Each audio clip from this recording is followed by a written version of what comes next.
So a couple of days ago, I had discussed a story about producer Roy Lee doing an interview with the Boo Crew from Bloody Disgusting and revealing that there was not just one, not just two, but three sequels to The Strangers that were set to begin filming in September of 2022.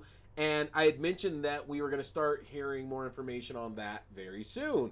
And lo and behold, a day later, it was announced that at least one of the directors, and we don't know if this person's going to be directing all three films, two films, or just one, but that one of the directors is, legend status for us there, royalty. Mr. Rennie Harlin is coming to direct at least one of the Strangers films that begins in September 2022. And this is big because if that name doesn't ring any bells for you, if you're not familiar with Rennie Harlin's work, well then first, why don't we go back and talk about A Nightmare on Elm Street 4, The Dream Master, which has been getting a lot of new fresh eyes in the last few years and is actually becoming a lot of people's favorite film, if not top 3 favorite films in the franchise. There is no beating Dream Warriors for me, so sorry about that, but I do fucking love The Dream Master. That's a really, really good one. But if you haven't seen that, maybe see a little film called Die Hard 2,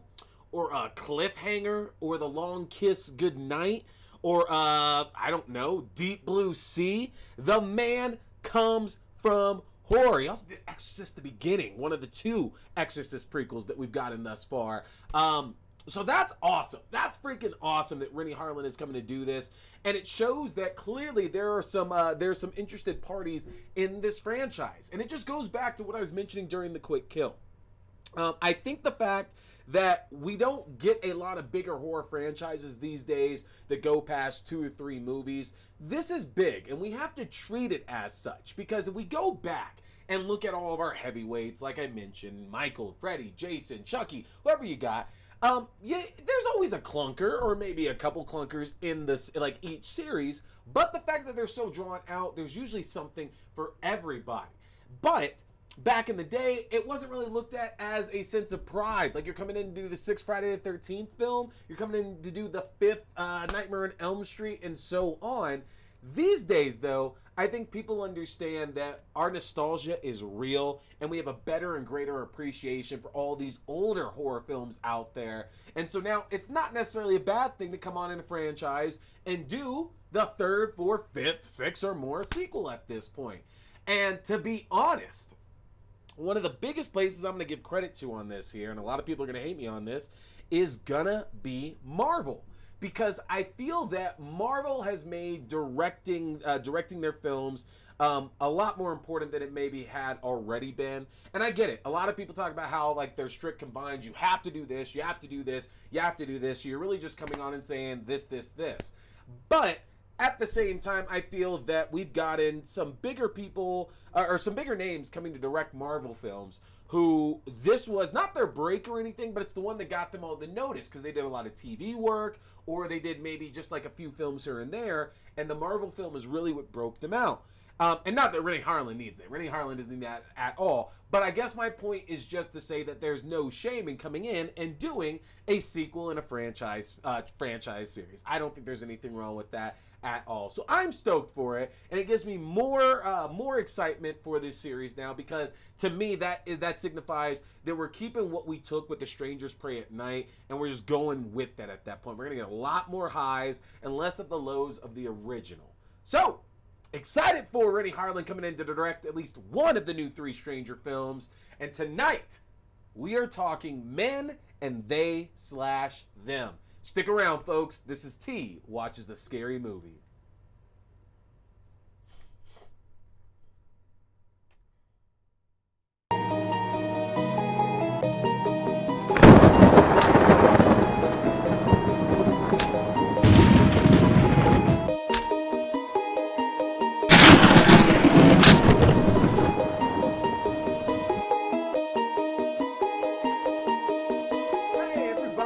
Another brand new episode of T Watches a Scary Movie. I'm T, and of course, we're talking scary movies. I appreciate you joining me for another brand new episode. Remember, new episodes go up every Wednesday night, the audio version at 8 p.m. Mountain Standard Time on your favorite podcasting platforms, and the video version is available on YouTube at 8:30 p.m. Mountain Standard Time at youtube.com/c/Theron Reynolds Scary Movie. Also, you can go to my link tree, which is linktr.ee/T Scary Movie. A little bit easier to get to all the various links I have out there. Again, that's linktr.ee/T Scary Movie. If you go to that, easier access for a lot of the audio links, the YouTube link as well. You can access all my stuff there, even my Instagram's on that. And I know I got all those links over here off to the side as well, so that's awesome having that available for y'all. But you can check the link tree out, make it a little bit easier. And of course, I don't want y'all to forget either, because they are popping out these new issues like crazy. Don't forget that you can also get 20% off your Fangoria orders in their shop by using my link, which is shop.fangoria.com/AXDEW. That's shop.fangoria.com/AXDEW. Utilize my link and you're going to get 20% off your entire order. And this applies to both subscriptions and a one-time order. So you can get it off basically anything at that point. So make sure you use that again. That's shop.fangoria.com/AXDEW. So, what do we have on deck for tonight?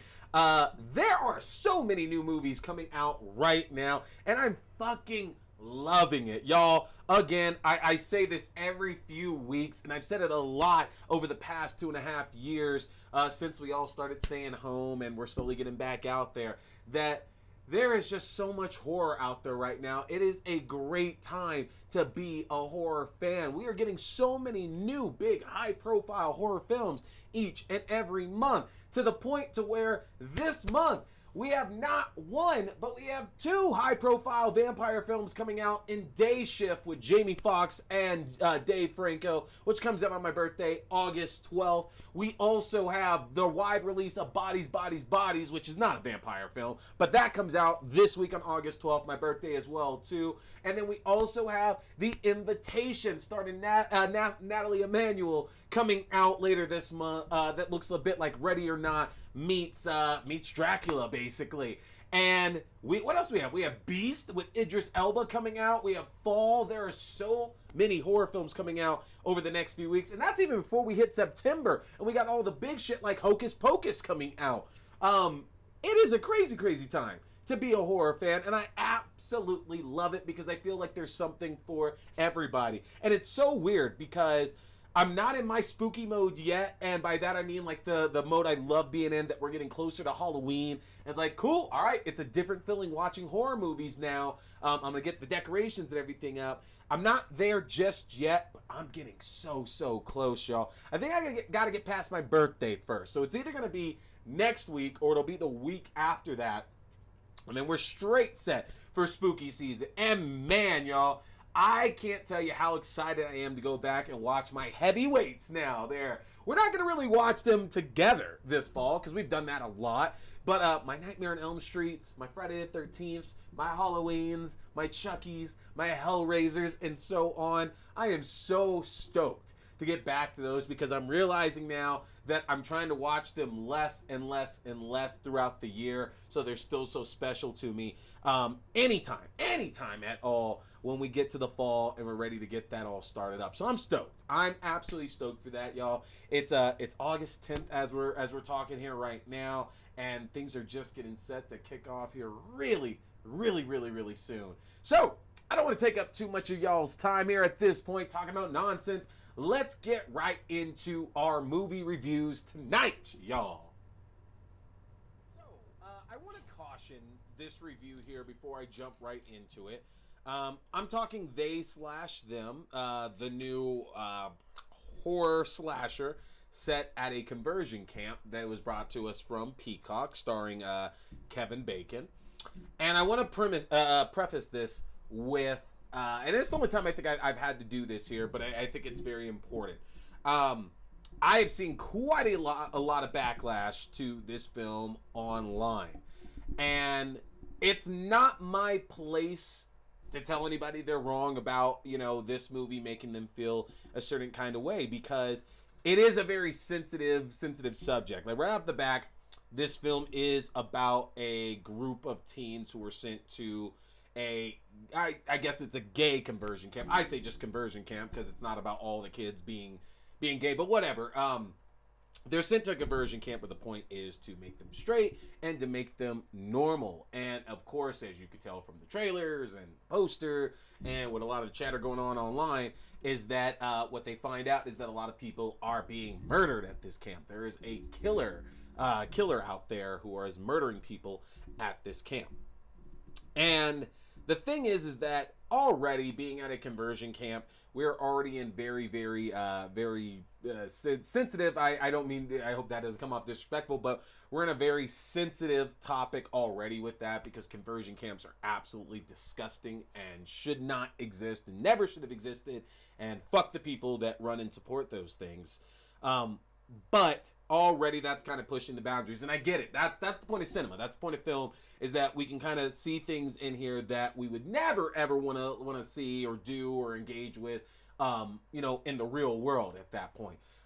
But I can also understand the backlash that is coming out, considering where some of the violence in the film gets directed towards, and the message that it's trying to put out.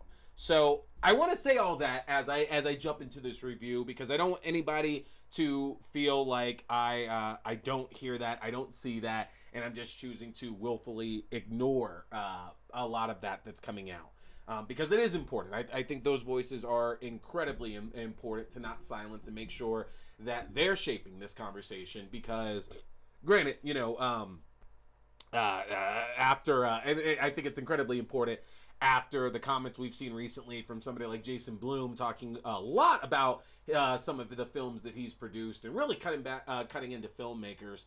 I think kind of looking at something like that and comparing it to the conversation that's coming out about they/them right now, that it's incredibly important to make sure that we are minding everything as we discuss it. So we're going to jump into it, but I just want everybody to understand there that I fully accept if this is a movie that you can't watch. If you did watch it and you just can't get on board with it, I fully accept that as well too, because while I might not understand, I sympathize. And so just sending love out to those who have been affected by this film.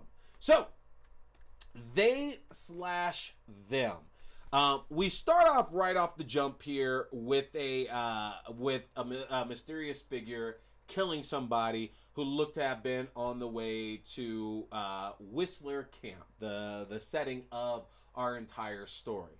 And right off the jump, it kind of lets us know it's a slasher by starting that right away, which is obviously always the right way to go when you're doing a slasher. You have to have that opening kill to set the stage for the audience as to what to expect with this killer, and to give you an idea of what danger our characters are really going to be in.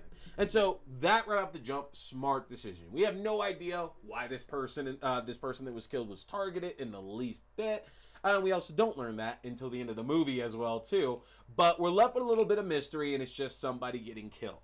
Now, from there, that could be seen as a problem, just because I think that when we go and look at a lot of various slashers, we want to feel that the opening kill is somebody that's kind of important to that story, okay? It don't have to be the main character. We don't need it to be like Drew Barrymore or anything like that now, but we want to make sure that we don't feel like this is just completely removed from everything else that's going on at that point.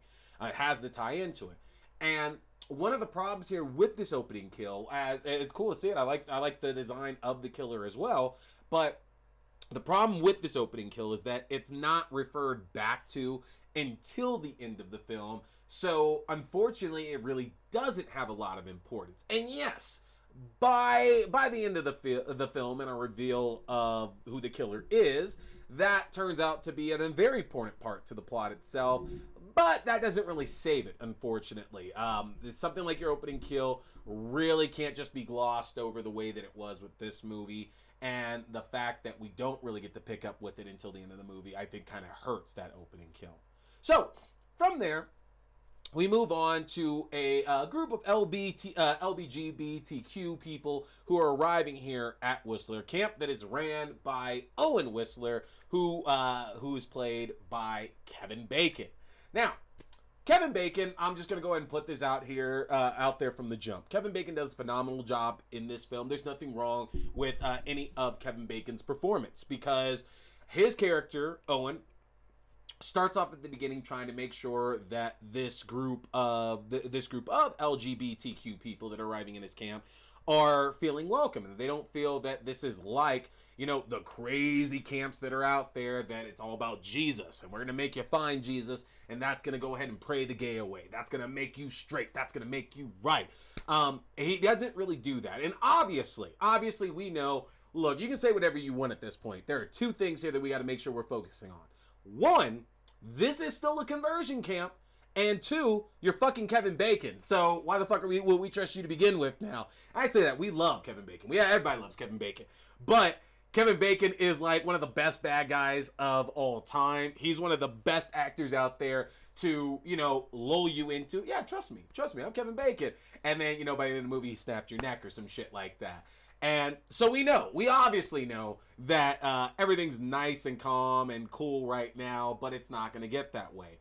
And right off the jump here, right after Owen basically tells the campers that they're not going to try to forcefully convert any of them, he immediately decides that he is going to separate the campers in the cabins that are made for boys and for girls. Now, that's the first red flag here of the film, because our main character, Jordan, who is played by Theo Germain, it introduces a problem that already, number one, it puts us on edge, because if this isn't the first class set of campers group, whatever you want to call it, if this isn't their first rodeo doing this, then Kevin Bacon's remark of how that would be a smart idea, having a camp for non-binary people or trans people, that would be a good idea so that everybody can feel comfortable with where they're staying.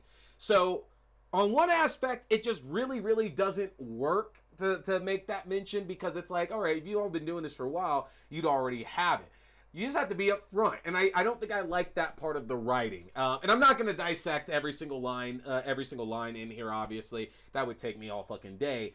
But something about that just didn't work for me, because it's like you're trying to pull the wool over these campers' eyes before all the bad shit starts coming out. So wouldn't that be the point where you just say, no, we don't got one, and leave it at that?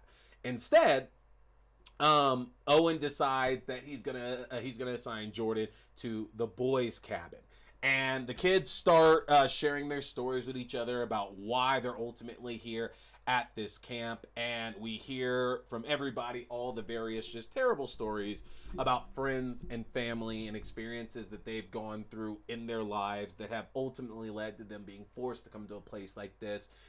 Either because it's the only way they'll continue to be supported by those people in their life, or they get some kind of deal out of it.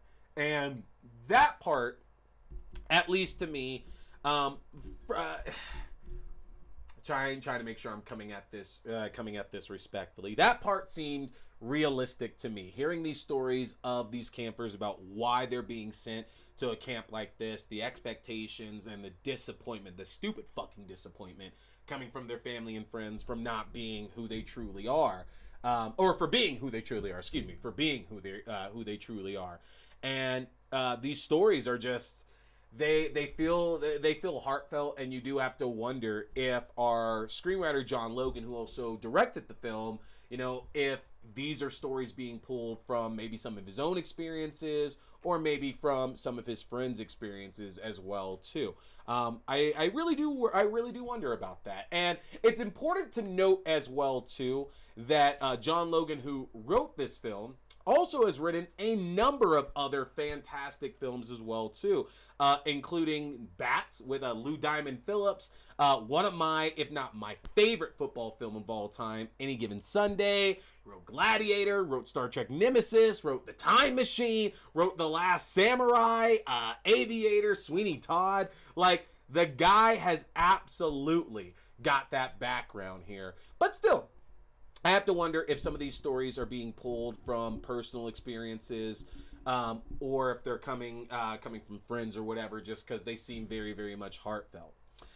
And what's important to note about They Slash Them is that this film really does lose the idea that it is a slasher. And I say that because the kills in this film are so few and far between. Like, a lot of folks do die in this movie, but the problem is that it's very, very delayed. Like, it almost to the point reminded me of, like, When a Stranger Calls, which, I was watching and reviewing recently, to where we get that opening to where the two kids get killed, and then there's basically nothing until the end of the movie. And that's kind of the way that They Slash Them worked out. Like, it's not the end of the movie when the killing begins up again, but we get a very, very different film between the opening kill at the beginning and towards the end when things start to unravel. And I think that's a bit of a problem, unfortunately, with the film. By a bit, it's kind of a bigger problem because it comes down to the marketing of the movie, to where we've seen recently with films like Bodies, Bodies, Bodies, to where it was Bodies, Bodies, Bodies, and then I'm trying to think of the other one there, but at least with Bodies, Bodies, Bodies, I felt that it was being promoted like a slasher, and then ultimately it just wasn't, and that's okay because that movie's fucking phenomenal, and I absolutely love that movie. But I could also agree with folks who saw it and was like, oh, this isn't really this isn't a slasher, and it looks like it's supposed to be, and folks got mad at that. I can understand that because that's not really what it's supposed to be.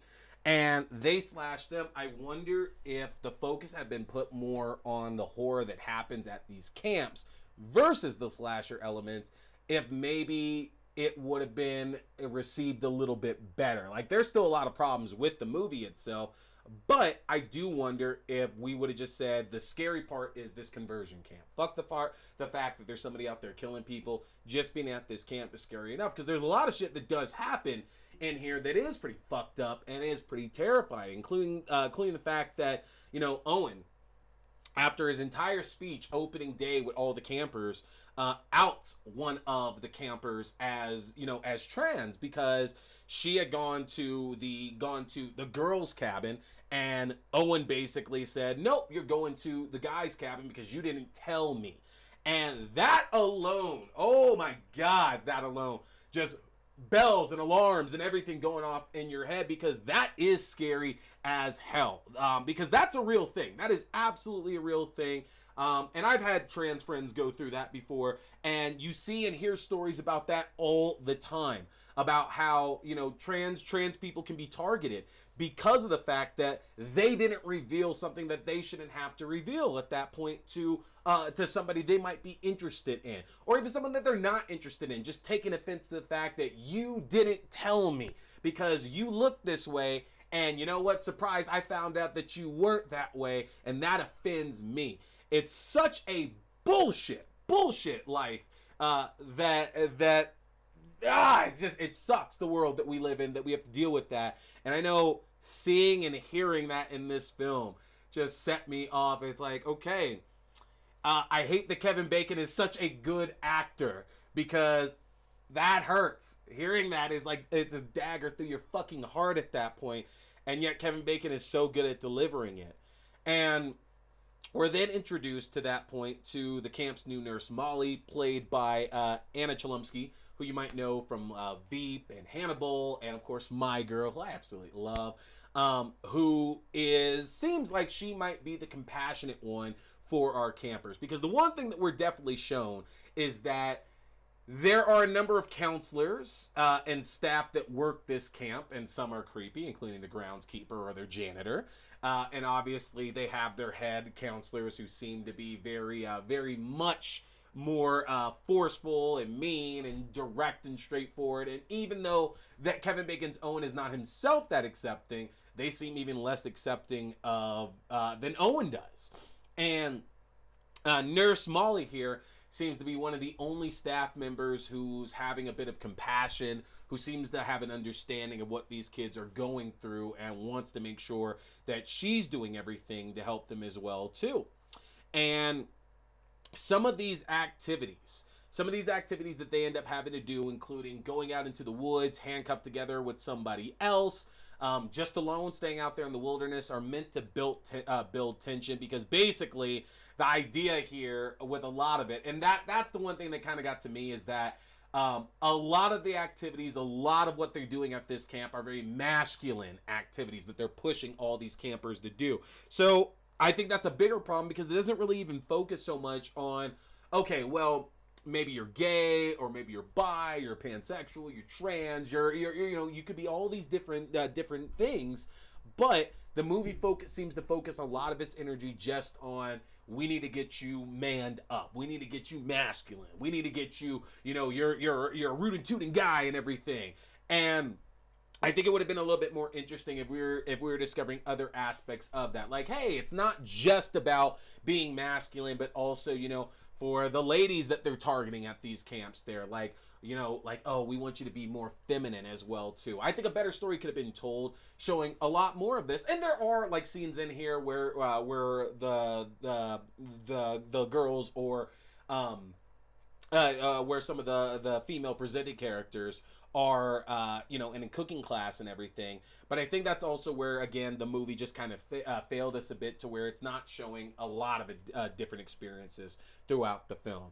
And one of the more prominent parts of the movie includes a part to where they're all taken out to practice shooting with rifles, a very masculine and man activity.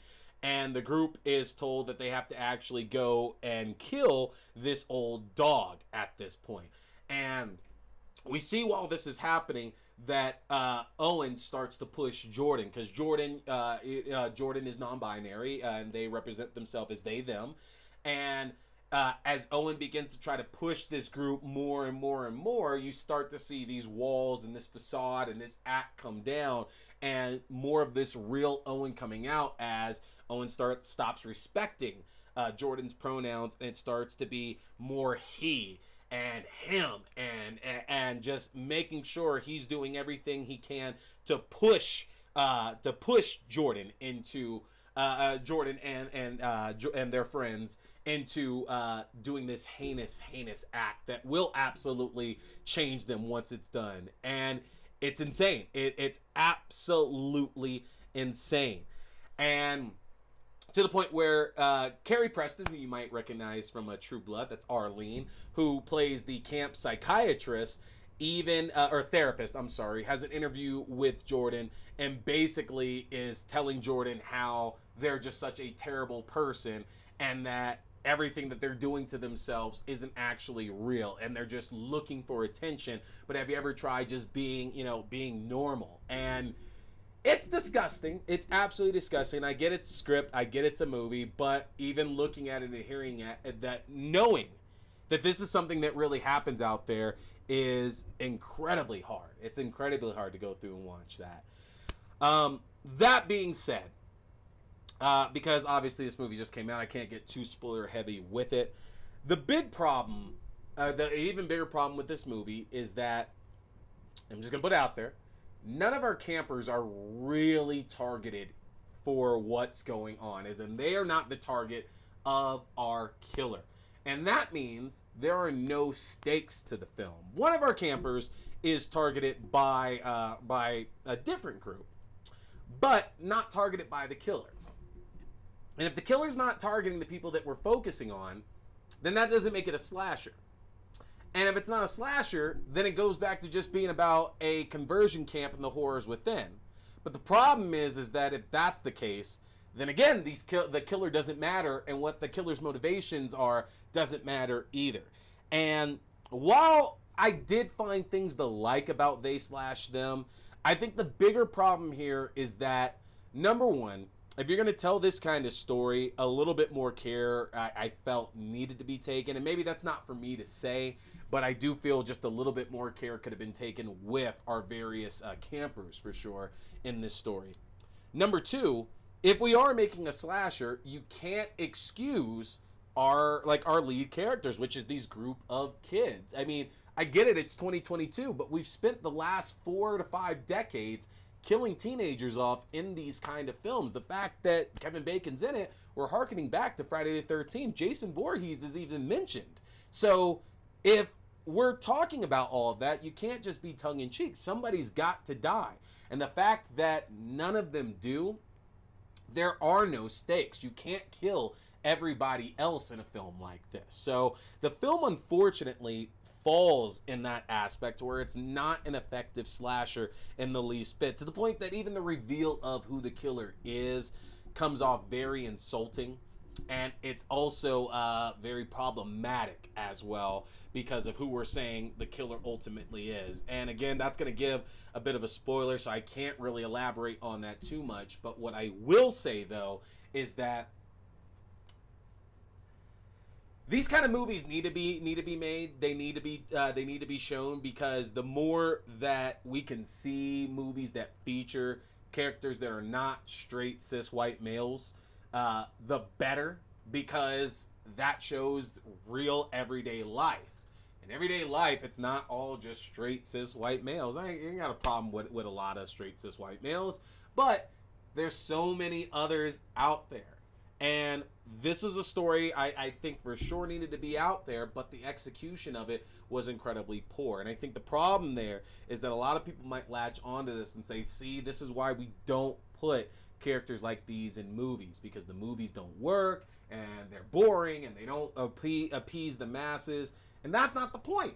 We just want a better movie. It's the same as, we'll take Prey that just came out recently here.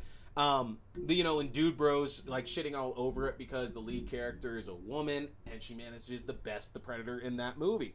Well, the previous movie, The Predator, which was exactly what, these guys want, just a bunch of dude bros hunting down a predator at this point, tanked, and it was reviewed horribly. And that wasn't enough.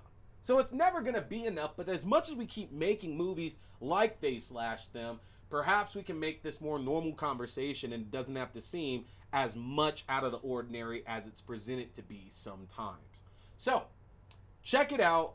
You're not going to get your slasher fix from this movie, and depending on, where you stand with your allyship, this might end up being a little bit hard to get through as well, but it's available for free on Peacock. Check out They Slash Them. Alrighty, so I am talking Alex Garland's latest film, Men. Now, if you're not familiar with the name Alex Garland, first of all, I wonder where the hell you have been in the last 20 years now, as that man has brought us some of the most unique films to hit cinema in the last 20 years, including 28 Days Later, Sunshine, Dread, Ex Machina, Annihilation. Some absolutely fantastic films. He wrote all those films that I mentioned, by the way. And he's back here with Men, which he both wrote and directed as well, too. And I gotta say, I don't know if this will be his most polarizing film, because I think that's probably still going to be Annihilation for quite some time, honestly.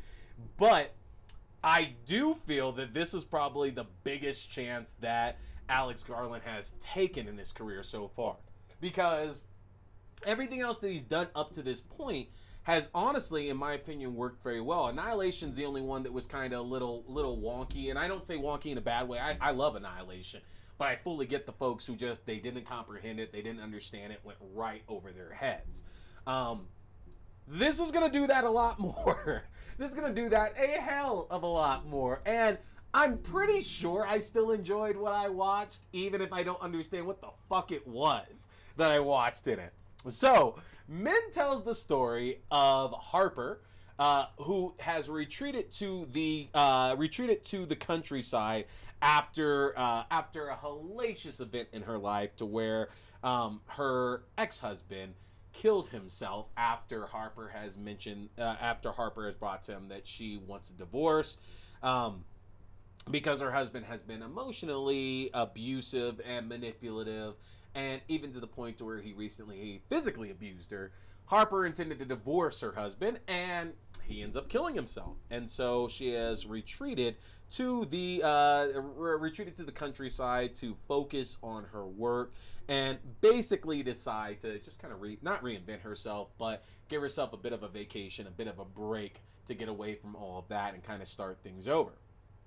And as she arrives there and begins to kind of explore the area around, she finds a tunnel that's occupied by some naked man who begins running and screaming towards her. And incidents like this begin to occur throughout the film. And the crazy thing about these incidents is that, as we see from the moment Harper arrives in this town, even the caretaker of the house, Jeffrey, who's played by Rory Kinnear, that the majority of our other male characters in Men are also played by Rory Kinnear as well too. Now, we're not really told whether or not this is something that Harper is just perceiving. Maybe this is a part of her grief somehow, is that she has taken the first other prominent male figure since the traumatizing event of her ex-husband's death. We're not told whether or not this is grief or depression or something stemming from that incident, to where she's latched on to the first man that's shown up, Jeffrey. And I don't mean latch on in a romantic way, but just something in her mind is just basically locked to the image of Jeffrey, and therefore every other man she encounters just automatically looks like him as well.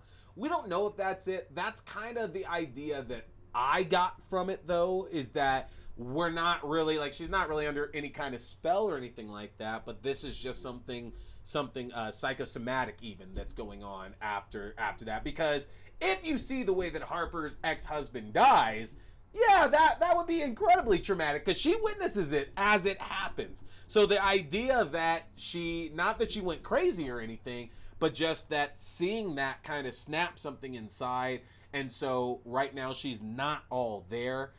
I think that's very, very believable. And the only reason why I say that is because there are scenes later on in the film to where Harper goes to a pub and she goes to a church and she's interacting with these other characters there, and nobody's really acting out of the ordinary from the things that Harper's saying. I kind of feel like they might not necessarily be realistic responses, but they're also not responding with any kind of surprise or disdain or anything out of the ordinary that would make you think that, okay, something truly nefarious is actually going on. It really does seem like this is a case of Harper is just dealing with an ungodly amount of stress, an ungodly amount of fear, and all these other things that have been happening in her life.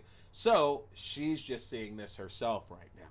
And again, that is my assumption. That is completely my assumption there. But I like that aspect that Harper is just very much affected by the traumatizing side of her ex-husband's death. And that's kind of shaped this journey and this vacation for her moving forward.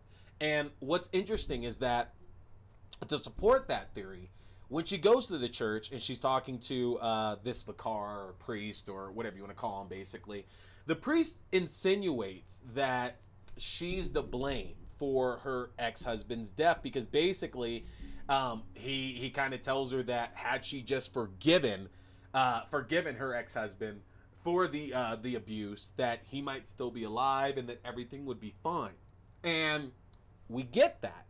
That kind of clicked to me, because Of course, you blame yourself when somebody that close to you in that position, when they pass. You feel like, what else could I have done? Could I have done something differently? And even that her husband is presented as this terrible person from the bits that we see in the movie.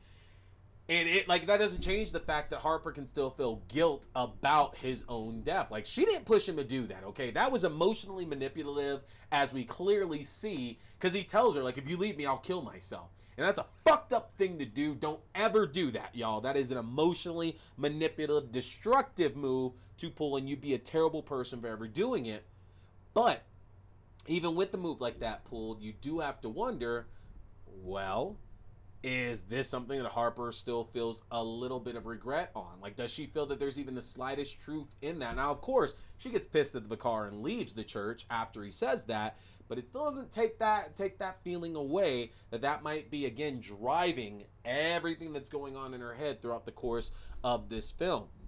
And things start to get even creepier because this naked man who is following her in this tunnel starts to show up multiple times. He shows up outside of this pub that she decides to go to. He eventually shows up at her house trying to get in as well too. To the point to where towards the end of the movie, things finally ultimately break down here because the naked man shows back up. And what's weirdly starting to happen is that when he shows up at the house that Harper's occupying, he continues to change into these various other characters. So it again becomes a question of, is Harper seeing things? Is she projecting onto every single male that's out there? Is this naked man just an analogy for like the grief that she's dealing with in a way for her to work out the demons that are within her? We don't know. We honestly do not know from this. And it is confusing to the point to where you might need to watch this numerous times to have your own opinion about what's actually happening in this film. But what I can say, though, is that so Harper ends up injuring this man, and the movie takes an even wilder turn after that. And I didn't really understand. I didn't really understand the ending of this. I'm gonna be completely honest with that, because I guess it would have made a little bit more sense if we wrapped back more around or got firm confirmation of what was happening with Rory Kinnear's characters, as multiple of them show up towards the end of this movie. And it's creepy. It is a very, very creepy movie, which Alex Garland does extremely well. Even for a movie like Dread, which was a straight up like action suspense thriller, it's a comic book movie. Even that movie was got appropriately creepy at different times throughout it. So Alex Garland is really, really good at building that atmosphere in all of his films. But the problem with this one is me fully understanding, I guess, what I'm supposed to take out of it. And to me, I look at it as dealing with grief and dealing with guilt and manifesting that into your actual reality. That's what I took from it. But there's a good chance I'm probably incredibly off about that theory that I have about this. So I definitely think y'all should check this one out. Again, a lot of you are going to be extremely confused, but tell me in the comments, if you got it, do you like my theory? Do you think Harper is dealing with a lot of grief, with a lot of guilt right now, and that everything that's happening in this movie is just her own mental projections? Do you have another theory for what you think's going on? Let me know in those comments, y'all. Men is available to rent right now on most streaming platforms. Go check it out. Not an expensive rental, and it's a good time. Brought to you from Alex Garland. Hey everybody, I appreciate you checking out this video, whether it was a review, whether it was a new episode, whether it was an unboxing, an interview, or whatever else. I want to remind you can check out my separate reviews also on my YouTube page, and new full episodes go up every Wednesday night on YouTube at 8:30 p.m. Mountain Standard Time, and on your favorite podcasting platforms at 8 p.m. Mountain Standard Time. Don't forget to hit that subscribe button, like and share. My name is T. We've been talking scary movies. Stay scared.